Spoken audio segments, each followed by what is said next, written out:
السلام علیکم ورحمۃ اللہ وبرکاتہ۔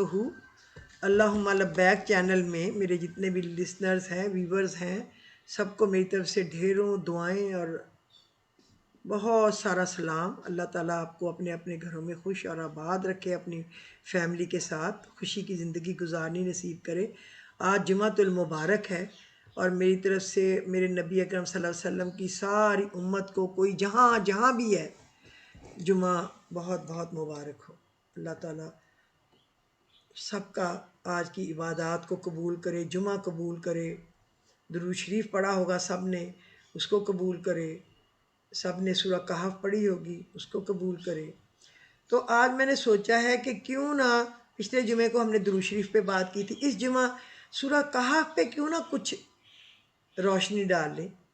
پہلے بھی میں ایک دفعہ اس پہ بتا چکی ہوں، لیکن وہ پڑھائی تھی کہ کیا کیا پڑھنا ہے۔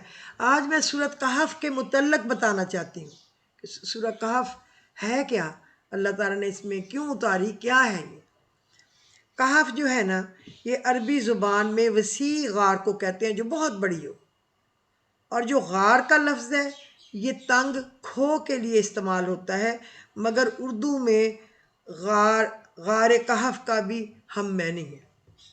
الرقیم، الرقیم ہے نا اسی صورت میں کہ وہ غار والے کہتے ہیں کہ یہ اس بستی کا نام ہے جہاں یہ واقعہ پیش آیا، وہ ایلا اور فلسطین کے درمیان واقعہ ہے۔ کچھ کہتے ہیں کہ رقیم سے مراد کتبہ ہے جو اس غار کہ اصحاب کہف کی یاد میں لگایا گیا۔ 200-300 برس اللہ نے سلائے رکھا، کئی کہتے ہیں 900 برس، کوئی اس پہ بھی 300 برس، کوئی اس میں بھی 900 برس کا اور 9 برس کا اضافہ کرتے ہیں۔ اب اللہ عالم کہ وہ کتنی دیر سوئے رہے، لیکن جب اللہ نے جگایا تو وہ جوان تندرست حالت میں ان کو دوبارہ کھڑا کر دیا۔ اللہ تو ہر چیز پہ قادر ہے۔ اس کا جو موضوع اور مضمون ہے، یہ سورہ مشرکین مکہ کے 3 سوالات کے جوابات میں نازل ہوئی جو انہوں نے نبی صلی اللہ علیہ وسلم کا امتحان لینے کے لیے اہل کتاب کے مشورے سے آپ کے سامنے پیش کیے۔ اصحاب کہف کون تھے؟ یہ پہلا ان کا سوال تھا۔ قصہ خضر کی حقیقت کیا ہے؟ یہ ان کا دوسرا سوال تھا۔ اور ذوالقرنین کا کیا قصہ ہے؟ یہ ان کا تیسرا سوال تھا۔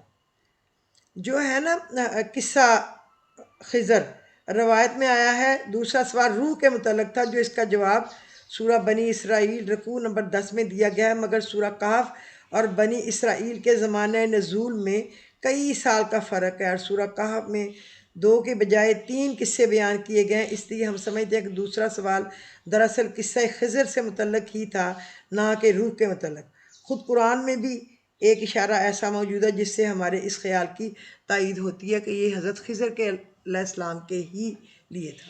اب 3 باتیں ہو گئی نا، اصحاب کہف، خضر کی حقیقت اور ذوالقرنین کا قصہ۔ یہودیوں کی تاریخ سے متعلق ہے کہ حجاز میں ان کا کوئی پرچار نہ تھا، کوئی ان کا پرچار نہ تھا، ان کا چرچا ہی نہ تھا، اس لیے اہل کتاب نے امتحان کی غرض سے اس کا انتخاب کیا تھا تاکہ یہ بات کھل جائے کہ واقعی محمد صلی اللہ علیہ وسلم کے پاس کوئی غیبی ذریعہ علم ہے یا نہیں۔ مگر اللہ تعالیٰ نے صرف یہی نہیں کہ اپنے نبی کی زبان سے ان کے سوالات کا پورا جواب دیا، بلکہ انہوں نے اپنے پوچھے ہوئے 3 تصوروں کو پوری طرح اس صورتحال پر چسپاں بھی کر دیا جو اس وقت مکہ میں کو اسلام کے جو کفر کرنے والے تھے ان کے درمیان درپیش تھی۔ اصحاب کہف کے متعلق بتایا کہ وہ اسی توحید کے قائل تھے جس کی دعوت پہ قرآن پیش کر رہا ہے، اور ان کے حال مکے کے مٹھی بھر مظلوم مسلمانوں کے حال سے اور ان کی قوم کا رویہ کفار قریش کے رویہ سے کچھ مختلف نہ تھا۔ پھر اسی قصے سے اہل ایمان کو یہ سبق دیا گیا کہ اگر کفار کا غلبہ بے پناہ ہوا اور ایک مومن کو ظالم معاشرے میں سانس لینے تک کی مہلت نہ دی جا رہی ہو، تب بھی اس کو باطل کے آگے سر نہ جھکانا چاہیے، بلکہ اللہ کے بھروسے پر نکل جانا چاہیے۔ اصحاب کہف کے قصے سے راستہ نکال کر اس ظلم و ستم اور تحریر و تذلیل پر گفتگو شروع کر دی گئی جو مکے کے سردار اور کھاتے پیتے لوگ اپنی بستی کی چھوٹی سی نو مسلم جماعت کے ساتھ برت رہے تھے۔ اس میں ساری یہی نصیحتیں آئی ہیں۔ اسی سلسلہ میں قصہ خضر و موسیٰ کچھ اس انداز سے سنایا گیا کہ اس میں کفار کے سوالات کا جواب بھی تھا اور مومنین کے لیے تسلی بھی تھی۔ اس قصے میں دراصل جو سبق دیا گیا وہ یہ ہے کہ اللہ کی مشیت کارخانہ جن مسرتوں پر چل رہا ہے وہ چونکہ تمہاری نظر سے پوشیدہ ہیں، اس لیے تم بات بات پر حیران ہوتے ہو کہ یہ کیوں ہوا، یہ کیا ہو گیا، یہ تو بڑا غضب ہوا۔ حالانکہ اگر پردہ اٹھا دیا جائے تو تمہیں خود معلوم ہو جائے کہ یہاں جو کچھ ہو رہا ہے ٹھیک ہو رہا ہے، اور بظاہر جس چیز میں برائی نظر آتی ہے آخر کار وہ بھی کسی نتیجہ خیزی کے لیے ہی ہوتی ہے۔ ہم گھبرا جاتے ہیں نا، یہ ایک دم کی مشکل پڑ گئی، اچھی خبر نہیں آئی، لیکن اللہ نے ہو سکتا ہے اس مسئلے کو کہیں حل کرنا ہوتا ہے، اس کا رزلٹ دینا ہوتا ہے۔ اس کے بعد قصہ ذوالقرنین ارشاد ہوتا ہے کہ اس میں سائلوں کو یہ سبق دیا جاتا ہے کہ تم تو اپنی اتنی ذرا سی سرداریوں پر پھول رہے ہو، حالانکہ ذوالقرنین اتنا بڑا فرما روا اور ایسا زبردست فاتح اور اس قدر عظیم الشان ذرائع کا مالک ہو کر بھی اپنی حقیقت کو نہ بھولا تھا اور اپنے خالق کے آگے ہمیشہ سر تسلیم خم رکھتا تھا۔ نیز یہ کہ تم اپنی ذرا سی حویلیوں بغیچیوں کی بہار کو لازوال سمجھ بیٹھے ہو، مگر دنیا کی سب سے زیادہ مستحکم دیوار تحفظ بنا کر بھی، وہ جو انہوں نے دیوار بنائی تھی نا، دیوار تحفظ بنا کر بھی یہی سمجھتا تھا کہ اصل بھروسے کے لائق اللہ ہے، نہ کہ یہ دیوار۔ اللہ کی مرضی جب تک ہے یہ دیوار دشمنوں کو روکتی رہے گی، اور جب اس کی مرضی کچھ اور ہوگی تو دیوار میں رخنوں اور شگافوں کے سوا کچھ باقی نہ رہے گا۔ یہ ہے وہ تین۔ میں نے یہ اپنی میرا خیال ہے 87-88 میں میں نے یہ ساری چیزیں جو تھی نا وہ جمع کی تھی لکھنے کے شوق میں۔ اس وقت میرے بچے چھوٹے چھوٹے تھے، پھر میں 88 میں حج پہ چلی گئی تو جتنا لکھا ہوا تھا پھر چھوڑ گئی۔ اس کے بعد پھر کبھی کچھ آگے لکھا کبھی نہیں لکھا، پھر پورا کر کے رکھا ہوا تھا۔ تو آج میں نے کہا میں آپ کو بتاؤں۔ اس میں ایک تو یہ پڑھنے کی چیز میں کئی دفعہ آپ کو بتا چکی ہوں کہ ربنا آتینا من لدنک رحمۃ وہیئ لنا من امرنا رشدا، یہ ہے آیت نمبر 10۔ ہر کامیابی حاصل کرنے کے لیے آپ 313 دفعہ پڑھ سکتے ہیں۔ پھر اس کے ساتھ ہی اگلی آیت ہے فَضَرَبْنَا عَلَىٰ آذَانِهِمْ فِي الْكَهْفِ سِنِينَ عَدَدًا، 11 نمبر ہے۔ وہ اس میں یہ ہے کہ اللہ تعالیٰ نے غار میں تھپک کر سال سال کے لیے گہری نیند سلا دیا، پھر ہم نے اٹھایا۔ تو یہ ہے پرسکون نیند کے لیے میں آپ کو بتا چکی ہوں۔ یہ جو آگے ہے 16 نمبر آیت کا پچھلا آدھا حصہ ہے، يَنْشُرْ لَكُمْ رَبُّكُمْ مِنْ رَحْمَتِهِ وَيُهَيِّئْ لَكُمْ مِنْ أَمْرِكُمْ مِرْفَقًا، یہ اللہ کی رحمت حاصل کرنے کی دعا ہے کہ اللہ تمہارا رب تم پر اپنی رحمت کا دامن وسیع کر دے گا اور تمہارے کام کے لیے سر و سامان مہیا کر دے گا۔ یہ تین باتیں اس میں جو میں نے پہلے کی بتائی ہیں، لیکن آج ہم یہ تو آپ کو میں نے ریپیٹ کر دی ہیں تاکہ آپ کو نہ بھولے، اور لیکن آج ہم بات چیت اس پہ کرنا چاہ رہے ہیں جو کہ اس صورت کا مطلب ہے۔ اچھا اب یہاں آ جائیں کہ باغ والوں کے پاس کسی چیز کے بارے میں کبھی یہ نہ کہا کریں کہ کل یہ کام کر دوں گا، تم تو کچھ بھی نہیں کر سکتے الا یہ کہ اللہ چاہے۔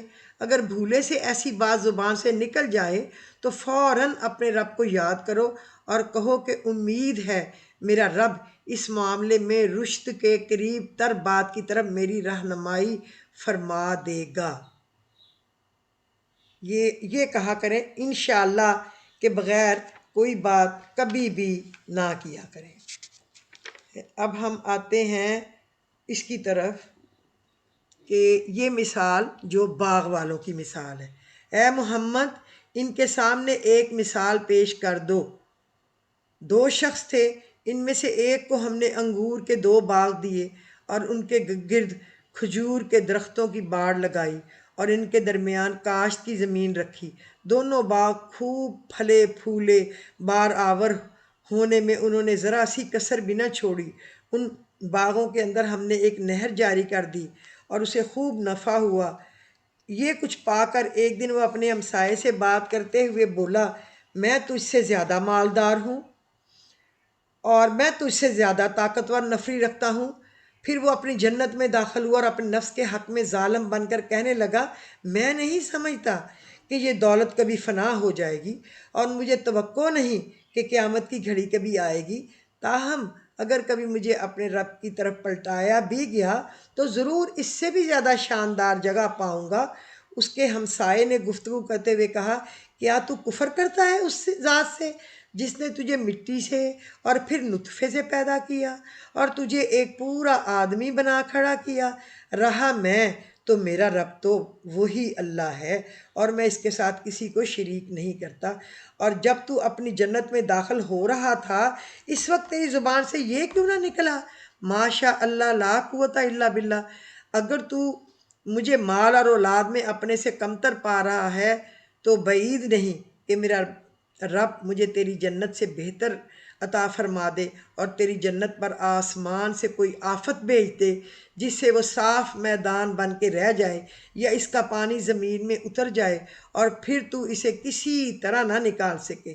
آخر کار ہوا یہ کہ اس کا سارا ثمرہ مارا گیا اور اپنے انگوروں کے باغوں کو الٹا پڑا دیکھ کر اپنی لگائی ہوئی لاگت پر ہاتھ ملتا رہ گیا اور کہنے لگا، کاش میں نے اپنے رب کے ساتھ کسی کو شریک نہ ٹھہرایا ہوتا۔ نہ ہوا اللہ کو چھوڑ کر اس کے پاس کوئی جتھا کہ اس کی مدد کرتا، اور نہ کر سکا وہ آپ ہی اس آفت کا مقابلہ اس وقت۔ معلوم ہو کہ کار سازی کا اختیار خدائے برحق ہی کے لیے ہے، انعام وہی بہتر ہے جو وہ بخشے اور انجام وہی بخیر ہے جو وہ دکھائے۔ اب ہم ذرا اپنے اوپر نظر ڈالیں کہ ہمیں تھوڑا سا پتہ چلتا ہے کہ ہمارے کسی ہمسائے سے، دوست سے، ملنے والے سے، رشتہ دار سے دو چیزیں حلال حرام میں ہمارے پاس ذرا بہتر آ گئیں تو ہم کہتے ہیں چل رہے ہمارے پاس یہ چیز ہے، وہ چیز ہے، تیرے پاس یہ نہیں وہ نہیں۔ ہم یہ ڈر جاتے ہیں کہ ہو سکتا ہے اس بندے کے دل سے ایک آہ نکلے اور یہ ساری چیزیں الٹی پڑی ہوں، اور جو کہنے والا ہے ہم جیسا کوئی، وہ ایک ایک بات کے لیے ترس جائے پھر کہ اے اللہ مجھے معاف کر، لیکن پھر معافی تو نہیں ہوگی، پھر تو وہ انجام کی طرف ہی جائے گا کہ جس نے یہ کہا کہ میں مر جاؤں گا تو مجھے وہاں اس سے بھی بہتر مل جائے گا۔ کیوں؟ وہ اللہ سے لکھوا کے لایا ہوا تھا، اس نے یہ کہا۔ اور جو ہم اکڑتے ہیں، کیا اللہ نے ہمیں لکھ کے کوئی سند دی ہوئی ہے؟ اس نے ہمارا کوئی قرض دینا ہے کہ وہ ہمیں ضرور یہ چیزیں دے دے گا؟ نہیں ہے نا۔ تو اگر اللہ کبھی ہمیں زیادہ دے تو کہتے ہیں نا، خالی برتن میں جب ڈلتا ہے کچھ تو تھوڑا تو آواز زیادہ آتی ہے، پھر جب وہ بھر جاتا ہے تو اچھل کے باہر گرنے لگ جاتا ہے۔ تو ہر صورتوں میں ہمیں اللہ سے ڈرنا چاہیے۔ یہ قرآن ہمیں بتا رہا ہے، میں نہیں بتا رہی۔ اللہ کے خوف سے ڈرتے رہیں۔ اس کو دیتے وقت شاید کچھ ٹائم لگے، لیتے وقت تو بالکل اس کا ایک اشارہ ہے۔ وہ پھر ایسا ترسا ترسا کے مارتا ہے کہ بندہ ہاتھ ملتا رہ جاتا ہے کہ اب میں کیا کروں۔ اب اس وقت تک اس کے بہتری نہیں آ سکتی جب تک جس بندے نے اس کو جس کا دل دکھایا اور اس دل سے آہ نکلی اور اس نے وہ آہ اللہ کے پاس کر دی کہ اللہ تو ہی، میں اس کا بدلہ نہیں لے سکتا، ربی انی مغلوب فانتصر، میں دب گیا، میں کمزور ہوں، تو میری مدد کر۔ تو پھر اللہ کی مدد تو فرشتوں سے ہی آئے گی نا، اور لاکھوں کروڑوں فرشتے وہ تو پھر آئیں گے نا۔ اللہ نے کہا جب تم مجھے لگے فریاد کرنے میرے رب مجھ سے، اور تو میں نے کہا میں تیری طرف بھیجوں گا ایک پوری جماعت فرشتوں کی جو لائنوں میں آئیں گے تیری مدد کرنے کے لیے۔ تو مظلوم کی آہ تو سیدھی جاتی ہے نا۔ اس لیے بہت ڈریں، کسی کا دل نہ دکھائیں، کبھی بڑی بات منہ سے نہ نکالیں۔ کبھی بڑی بات نکل جائے تو جس کا دل دکھایا اس سے توبہ کر لیں، اللہ کے آگے توبہ کر لیں۔ ہم انسان ہیں نا، ہم سے غلطیاں ہوتی رہتی ہیں۔ اس مثال کی مناسبت سمجھنے کے لیے پچھلے رکوع کی آیات میں وہ نگاہ میں رہنی چاہیے جس میں مکے کے سردار تھے جو غرور کرتے تھے نا، یہ اس کے جواب میں اللہ تعالیٰ نے باتیں بتائی ہیں کہ یعنی باغوں کو وہ اپنی جنت سمجھ رہا تھا۔ کام ظرف لوگ جو دنیا میں کچھ شان و شوکت حاصل ہوتی ہے ہمیشہ اس غلط فہمی میں مبتلا ہو جاتے ہیں کہ انہیں دنیا میں ہی جنت نصیب ہو چکی ہے، اب کون سی جنت ہے جسے حاصل کرنے کا وہ فکر کرے۔ یعنی اگر بالفرض کوئی دوسری زندگی ہے تو میں وہاں اس سے بھی زیادہ خوشحال رہوں گا، کیونکہ یہاں میرا خوشحال ہونا اس بات کی دلیل ہے کہ میں خدا کا محبوب اور چہیتا ہوں۔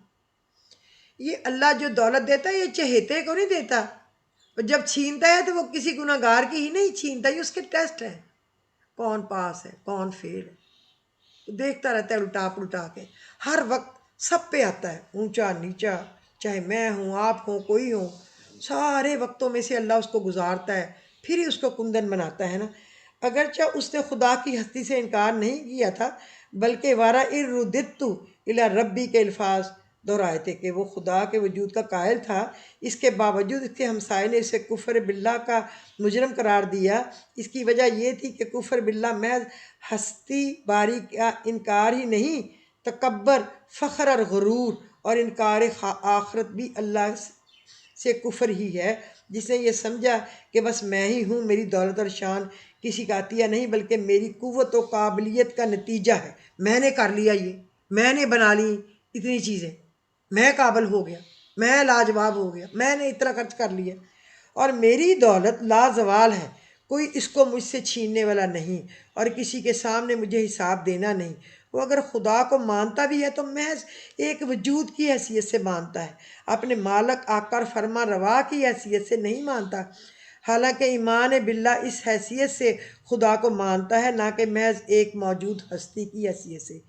یعنی جو کچھ اللہ چاہے وہی ہوگا، میرا اور کسی کا کچھ زور نہیں، ہمارا اگر کچھ بس چل سکتا ہے تو اللہ ہی کی توفیق اور تائید سے چل سکتا ہے۔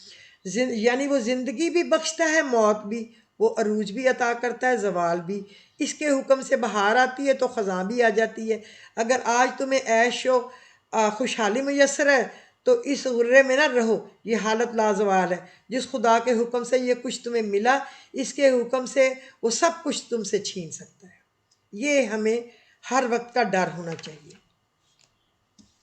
اب دوسری پہ آتے ہیں، ہم نے اس قرآن میں لوگوں کو طرح طرح سے سمجھایا، مگر انسان بڑا ہی جھگڑالو واقعہ ہوا ہے۔ ان کے سامنے جب ہدایت آتی ہے تو اسے ماننے اور اپنے رب کے حضور معافی چاہنے سے آخر ان کو کس چیز نے روک دیا؟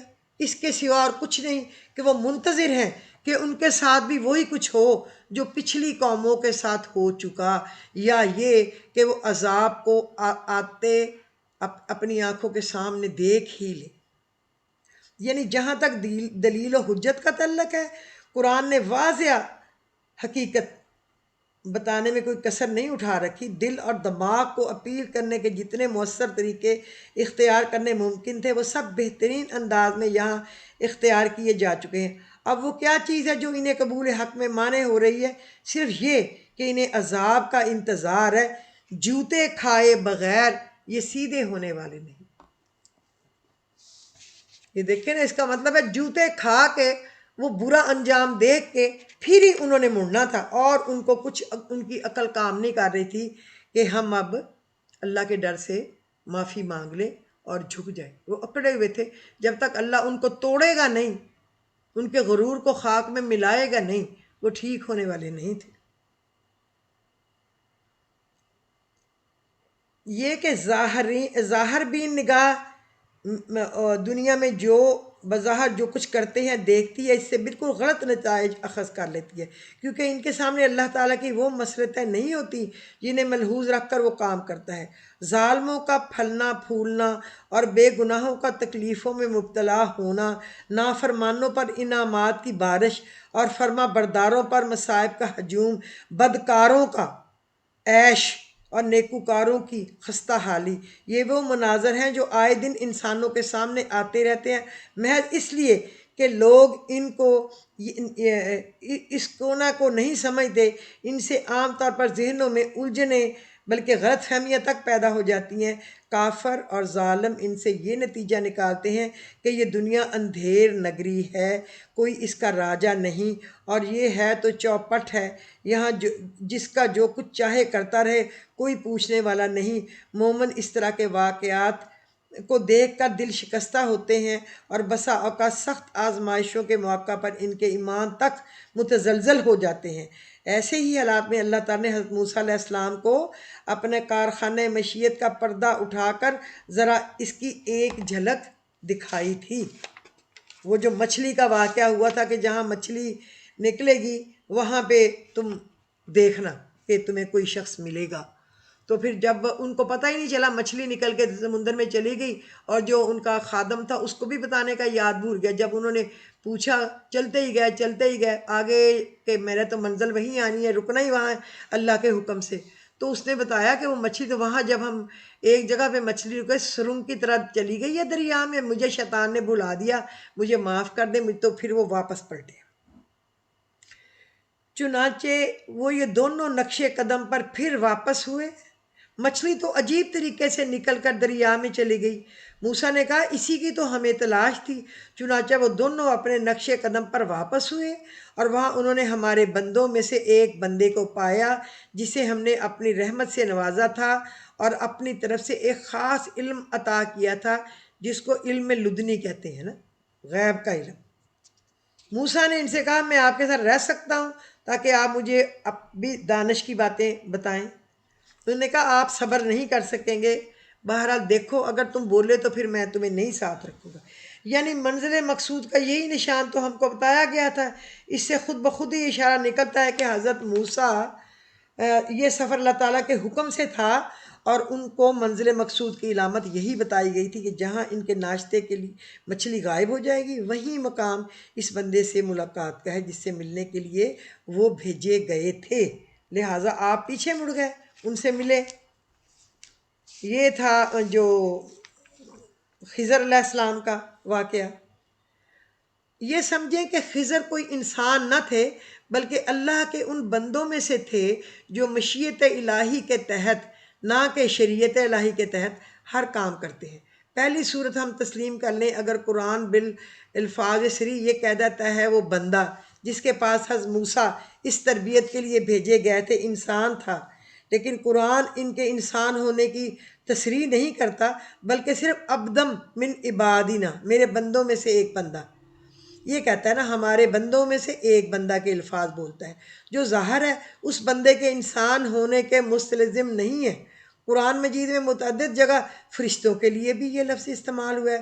مثال کے طور پر ملاحظہ ہو سورہ انبیاء میں، سورہ آیت نمبر 26 میں، سورہ الزخرف آیت نمبر 19 میں، پھر کسی صحیح حدیث میں نبی کریم صلی اللہ علیہ وسلم سے بھی کوئی ایسا ارشاد منقول نہیں جس میں صراحت کے ساتھ حضرت خضر کو نوع انسان کا ایک فرد قرار دیا گیا ہو۔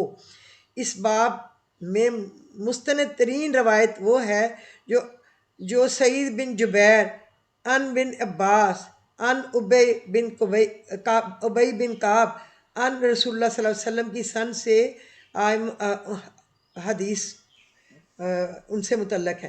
ان میں حضرت خضر کے لیے صرف راجل کا لفظ آیا ہے، جو کہ اگرچہ مرد انسانوں کے لیے بھی استعمال ہوتا ہے مگر انسانوں کے لیے مخصوص نہیں ہے۔ چنانچہ خود قرآن میں یہ لفظ جنوں کے لیے بھی استعمال ہو چکا ہے، جیسا کہ سورہ جن میں ارشاد ہوا وَإِنَّهُ كَانَ رِجَالٌ مِّنَ الْإِنسِ يَعُوذُونَ بِالرِّجَالٍ مِّنَ الْجِنِّ۔ نیز یہ ظاہر ہے کہ جن یا فرشتہ یا کوئی اور غیر مرئی وجود بھی جب انسانوں کے سامنے آئے گا تو انسانی شکل میں ہی آئے گا، اور اس حالت میں اس کو بشر یا انسان ہی کہا جائے گا۔ حضرت مریم کے سامنے جب فرشتہ آیا تھا تو قرآن اس واقعہ کو یوں بیان کرتا ہے فَتَمَثَّلَ لَهَا بَشَرًا سَوِيًّا، پس نبی صلی اللہ علیہ وسلم کا ارشاد کہ وہاں انہوں نے ایک مرد کو پایا۔ تو خضر کے انسان ہونے پر صریح دلالت نہیں کر سکتا، واللہ عالم وہ فرشتے تھے، وہ انسان تھے، کیا تھے۔ اس کے بعد ہمارے لیے اس پیچیدگی کو رفع کرنے کی صرف یہی ایک صورت باقی رہ جاتی ہے کہ ہم خضر کو انسان نہ مانیں بلکہ فرشتوں میں سے یا اللہ کی کسی ایسی مخلوق میں سے سمجھیں جو شرائع مکلف نہیں ہے بلکہ کارگاہ مشیت کی کارکن ہے۔ متقدمین میں سے بعض لوگوں نے یہ رائے ظاہر کی ہے، جسے ابن کثیر نے اپنی تفسیر میں ماوردی کے حوالہ سے نقل کیا ہے۔ وَيَسْأَلُونَكَ عَنْ ذِي الْقَرْنَيْنِ کا عطف لا محالہ پچھلے قصے ہی پر ہے۔ اس سے خود بخود یہ اشارہ نکلتا ہے کہ قصہ موسیٰ و خضر بھی لوگوں کے سوال کے جواب میں ہی سنایا گیا ہے، اور یہ بات ہمارے اس قیاد کی تائید کرتی ہے کہ اس سورے کے یہ تینوں اہم قصے دراصل کفار مکہ نے اہل کتاب کے مشورے سے امتحاناً دریافت کیے تھے کہ یہ مشکل ہے، اگر یہ سچے نبی نہیں ہیں تو یہ نہیں بتا پائیں گے، اور پھر ہمیں کامیابی مل جائے گی ان کو، نعوذ باللہ جھوٹا ثابت کرنے میں، اللہ نہ کرے، انہوں نے تو جھوٹے ہی ہونا تھا۔ اب مشکل ہی سے یہ جو باتیں نا ساری جو ذی القرنین کی ہیں، مشکل ہی سے سکندر پر چسپاں ہوتی ہیں۔ جدید زمانے میں تاریخی معلومات کی بنا پر مفسرین کا میلان زیادہ تر ایران کے فرما روا اخورس یعنی خسرو بن سائرس کی طرف ہے، اور یہ نسبتاً زیادہ قرین قیاس ہے، مگر بہرحال ابھی تک یقین کے ساتھ کسی شخصیت کو اس کا مصداقت نہیں ٹھہرایا جا سکتا، یعنی اس کے مطابق نہیں کیا جا سکتا۔ قرآن مجید جس طرح اس کا ذکر کرتا ہے، اس سے ہم 4 باتیں وضاحت کے ساتھ ہمیں معلوم ہوتی ہیں۔ نمبر 1، اس کا لقب ذو القرنین لغوی معنی 2 سینگوں والا، کم از کم یہودیوں میں جن کے اشارے سے کفار مکہ نے اس کے بارے میں نبی صلی اللہ علیہ وسلم سے سوال کیا تھا، ضرور معروف ہونا چاہیے۔ اس لیے لامحالہ ہمیں یہ معلوم کرنے کے لیے اسرائیلی لٹریچر کی طرف رجوع کرنا پڑے گا کہ وہ 2 سینگوں والے کی حیثیت سے کس شخصیت یا سلطنت کو جانتے تھے۔ تو پھر ہمیں اس کو بھی الٹ پلٹ کر کے دیکھنا پڑا کہ اس میں سے کیا نکلا ہے۔ وہ ضرور کوئی بڑا فرما روا اور فاتح ہونا چاہیے جس کی فتوحات مشرق سے مغرب تک پہنچی ہوں، اور تیسری جانب شمال یا جنوب میں بھی وسیع ہوئی ہوں۔ ایسی شخصیتیں نزول قرآن سے پہلے چند ہی گزری ہیں، اور لامحالہ انہی میں سے ان کی دوسری خصوصیات ہمیں تلاش کرنی ہوں گی۔ انہوں نے پہلا تو یہ کہا تھا نا شاید یہ سکندر پر آتی ہے، جو سکندر بادشاہ تھا اپنے زمانے کا، لیکن ان پہ نہیں یہ چسپاں ہوتی۔ یہ جو میں نے ابھی بتایا ہے نا، یہ جو بعد میں خسرو یا سائرس، اس کے سے زیادہ اس کی ملتی ہیں۔ اچھا، وہ ضرور کوئی بڑا فرما روا اور فاتح ہونا چاہیے جن کی فتوحات مشرق سے مغرب تک پہنچی ہوں، اور تیسری جانب شمال یا جنوب میں بھی وسیع ہوئی ہوں۔ ایسی شخصیتیں نزول قرآن سے پہلے ہی گزری ہیں، لامحالہ انہی میں سے کسی میں سے اس کی دوسری خصوصیت ہمیں تلاش کرنی ہوگی۔ اس کا مطابق ضرور کوئی ایسا فرما روا ہونا چاہیے جس نے اپنی مملکت کو یاجوج و ماجوج کے حملوں سے بچانے کے لیے کسی پہاڑی درے پر ایک مستحکم دیوار بنائی ہو۔ اس علامت کی تحقیق کے لیے ہمیں یہ بھی معلوم کرنا ہوگا کہ یاجوج و ماجوج سے مراد کون سی قومیں ہیں، اور پھر یہ بھی دیکھنا ہوگا کہ ان کے علاقے سے متصل کون سی ایسی دیوار کبھی دنیا میں بنائی گئی ہے، اور وہ کس نے بنائی۔ دیکھیں کتنے امپورٹنٹ ہیں، اور یہ ہمارے لیے سننے والی بات ہے۔ اگر آپ اس کو آدھا گھنٹہ یا اس طرح سن لیتے ہیں، اگر آپ کا دل مانے تو یہ جو گھنٹہ بھر میں آپ ایک سپارہ پڑھتے ہیں، اس میں کیا میننگ ہے، کس لیے آیا ہے، آپ کو سمجھ آئے گا۔ اس میں مذکورہ بالا خصوصیات کے ساتھ ایک خصوصیت بھی پائی جانی چاہیے کہ وہ خدا پرست اور عادل فرما روا ہو، کیونکہ قرآن یہاں سب سے بڑھ کر اس کی یہی خصوصیت کو نمایاں کر رہا ہے۔ ان میں سے پہلی علامت آسانی کے ساتھ خورس پر چسپاں کی جا سکتی ہے، کیونکہ بائبل کے صحیفہ دانیال میں دانیال نبی کا جو خواب بیان کیا گیا ہے، اس میں وہ یونانیوں کے عروج سے قبل میڈیا اور فارس کی متحدہ سلطنت کو ایک مینڈے کی شکل میں دیکھتے ہیں جس کے 2 سینگ تھے۔ یہودیوں میں اس 2 سینگوں والے کا بڑا ہی چرچا تھا، کیونکہ اسی کی ٹکر نے آخرکار بابل کی سلطنت کو پاش کیا اور بنی اسرائیل کو اسیری سے نجات دلائی۔ دوسری علامت بڑی حد تک پھر اسی پر چسپاں ہوتی ہے مگر پوری طرح نہیں۔ اس کی فتوحات بلا شبہ مغرب میں ایشیائے کوچک، شام کے سواحل تک اور مشرق میں بلخ تک وسیع ہوئی، مگر شمال یا جنوب میں اس کی کسی بڑی مہم کا سراغ ابھی تک تاریخ سے نہیں ملا۔ ہو سکتا ہے انہوں نے کیا ہو، حالانکہ قرآن صراحت کے ساتھ ایک تیسری مہم کا بھی ذکر کرتا ہے۔ جب قرآن ذکر کرتا ہے تو پھر ان کی کوئی تیسری مہم بھی ہے، بس ہم نہیں نا وہاں تک پہنچ سکے، لیکن ایک نہ ایک دن قیامت آنے سے پہلے اللہ نے ظاہر تو کرنا ہے، کچھ نہ کچھ ضرور سائنس وہاں تک پہنچے گی اور یہ ہم پہ تیسری مہم کا بھی ثابت ہو جائے گا۔ تاہم اس مہم کا پیش آنا بعید از قیاس نہیں ہے، کیونکہ تاریخ کی روح سے خورس کی سلطنت شمال میں کیسیسار یعنی قفقاز تک وسیع تھی۔ اچھا، تیسری علامت کے بارے میں تو یہ قریب قریب مستحق ہے کہ یاجوج ماجوج سے شمالی چین کے وہ قبائل ہیں جو تاتاری، منگولی، ہن اور ستھین وغیرہ ناموں سے مشہور ہیں، سیتھین وغیرہ کے ناموں سے مشہور ہیں، اور قدیم زمانے سے متمدن ممالک پر حملہ کرتے رہے ہیں۔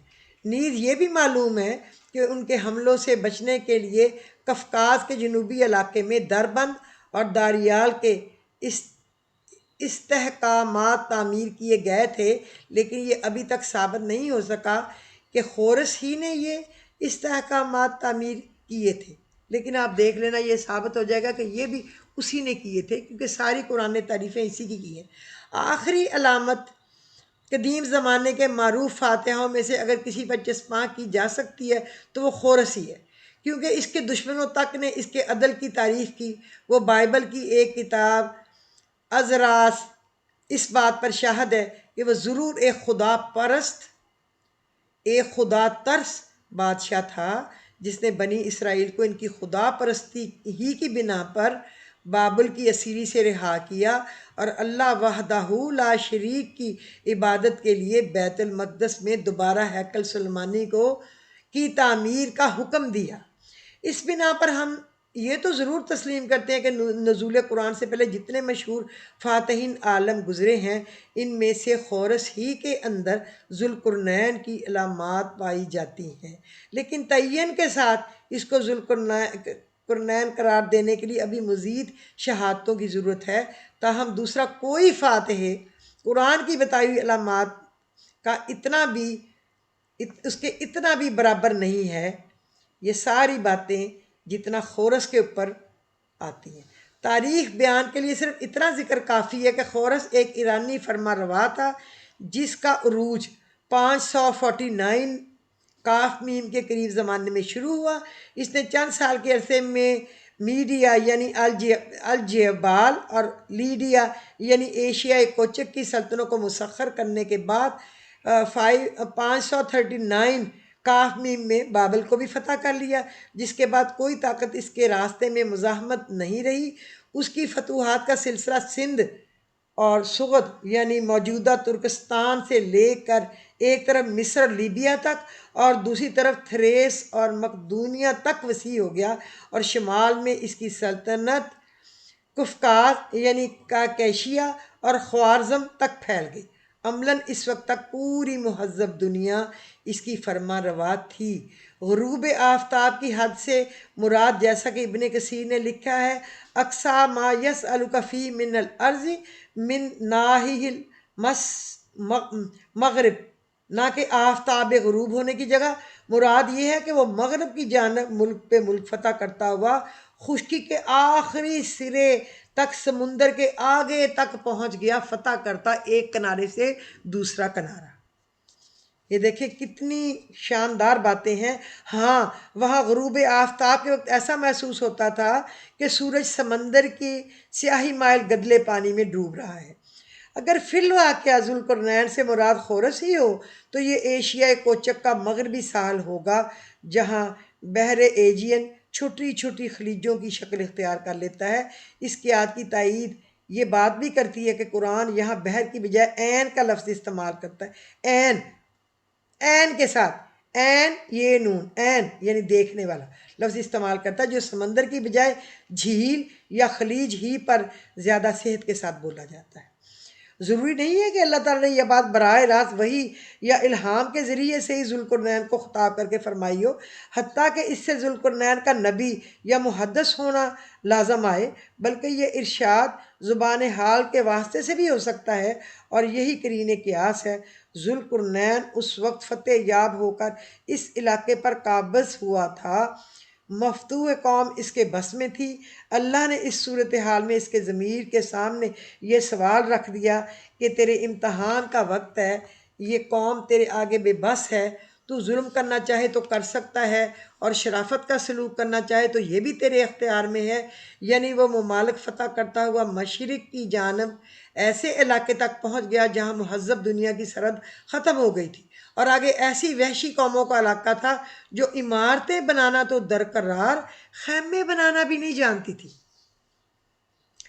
چونکہ آگے یہ ذکر آ رہا ہے کہ ان دونوں پہاڑوں کے اس طرف یاجوج ماجوج کا علاقہ تھا، اس لیے لامحالہ ان پہاڑوں سے مراد کیشیا کے وہ پہاڑی سلسلے ہی ہو سکتے ہیں جو بحر حضر یعنی کیسپین اور بحر اسود کے درمیان واقع ہیں۔ یعنی اس کی زبان ذوالقرنین اور اس کے ساتھیوں کے علیہ قریب قریب بالکل اجنبی تھی، سخت وحشی ہونے کے سبب سے نہ کوئی ان کی زبان سے واقف تھا اور نہ کوئی غیر زبان سے واقف تھے۔ یاجوج اور ماجوج سے مراد، جیسا کہ اوپر حاشیہ نمبر 62 میں بھی میں بتا چکی ہوں، ایشیا کے شمالی مشرقی علاقے کی وہ قومیں جو قدیم زمانے سے متمدن ممالک پر غارت گری کے حملے کرتی رہی ہیں، اور جن کے سیلاب وقتاً فوقتاً اٹھ کر ایشیا اور یورپ دونوں طرف رخ کرتے رہے ہیں۔ بائبل کی کتاب میں پیدائش باب 10 میں ان کو حضرت نوح کے بیٹے یافس کی نسل میں شمار کیا گیا ہے، اور یہی بیان مسلمان مورخین کا بھی ہے۔ حزقیل کے صحیفے 38-39 میں ان کا علاقہ روس اور توبل موجودہ توبالسل اور از مسک موجودہ ماسکو بتایا گیا ہے۔ اسرائیلی مورخ یوسفوس ان سے مراد سیتھین قوم لیتا ہے، جن کا علاقہ بحر اسود کے شمال اور مشرق میں واقع تھا۔ جیروم کے بیان کے مطابق ماجوج کا کیشیا کے شمال بحر حضر کے قریب تھے۔ یعنی فرما روا ہونے کی حیثیت سے مراد یہ فرض ہے کہ اپنی رعایا کو غارت گری کے حملوں سے بچاؤ، اس کام کے لیے تم میں کوئی ٹیکس لگانا میرے لیے جائز نہیں، ملک کا یہ خزانہ اللہ نے میرے حوالے کیا ہے، وہ اس خدمت کے لیے کافی ہے، البتہ ہاتھ پاؤں کی محنت سے تم میری مدد کرو۔ یعنی اگرچہ میں اپنی حد تک مستحکم دیوار تعمیر کی ہے، مگر لازوال نہیں، جب تک اللہ کی مرضی قائم رہے گی، اور جب وہ وقت آئے گا جو اللہ نے اس کی تباہی کے لیے مقرر کر رکھا ہے تو پھر وہ اس کو پارا پارا ہونے میں کوئی چیز نہ بچا سکے گی۔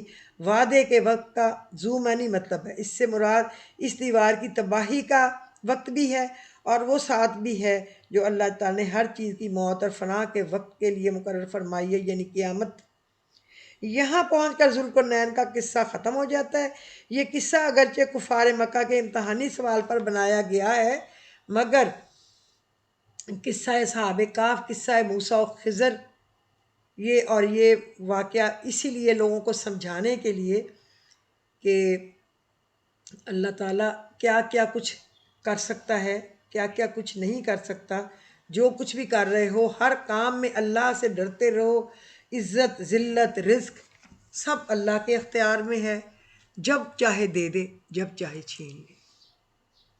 استغفر اللہ ربی من کل ذنب و خطیۃ و اتوب الیہ، استغفر اللہ الذی لا الہ الا هو الحی القیوم و اتوب الیہ، استغفر اللہ الذی لا الہ الا هو الحی القیوم الرحمن الرحیم بدیع السماوات والارض من جمیع جرمی و ظلمی و اسرافی علی نفسی و اتوب الیہ۔ اللہ میں توبہ کرتی ہوں اپنی طرف سے، اپنے شوہر، اپنے بچے، اپنے بچوں کے بچے، اپنے بہن بھائی، ان کے بچے، اپنے والدین، ننہال ددیال سسرال، اگر ہم نے کہیں کوئی شو ماری ہو ہمیں معاف کر دے، اگر ہم نے فضول خرچی کی ہو ہمیں معاف کر دے، اگر ہم نے کچھ جتایا ہو ہمیں معاف کر دے، کیونکہ میرے اللہ، انسان تو اللہ سے مقابلہ نہیں کر سکتا نا، ہم ہارے ہوئے ہیں مالک، ہم تسلیم کرتے ہیں۔ ربی انی مغلوبن فانتصر، ربی انی مغلوبن فانتصر، تو ہمیں معاف کر اور ہمارے گناہوں سے درگزر فرما۔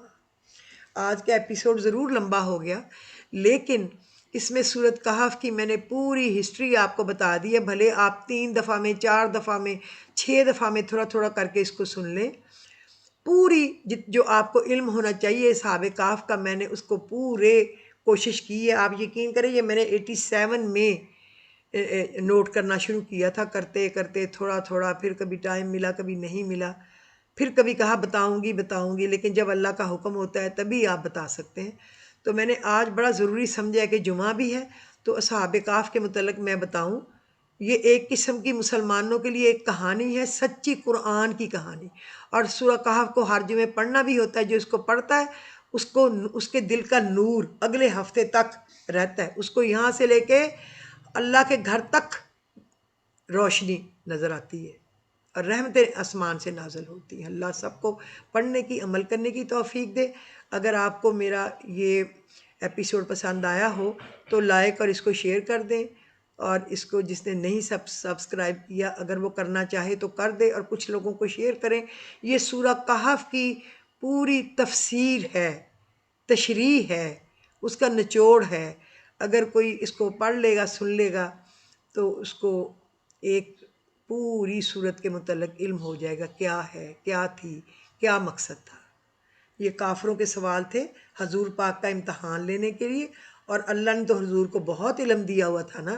اللہ نے تینوں باتیں ان کو ایسے بتا دیں کہ انہوں نے ایسے شاندار طریقے سے ان کو جواب دیا کہ نہ کوئی اور بتا سکتا تھا، نہ کوئی بتا سکا آج تک۔ تو پھر اجازت مجھے دیجیے، خدا حافظ۔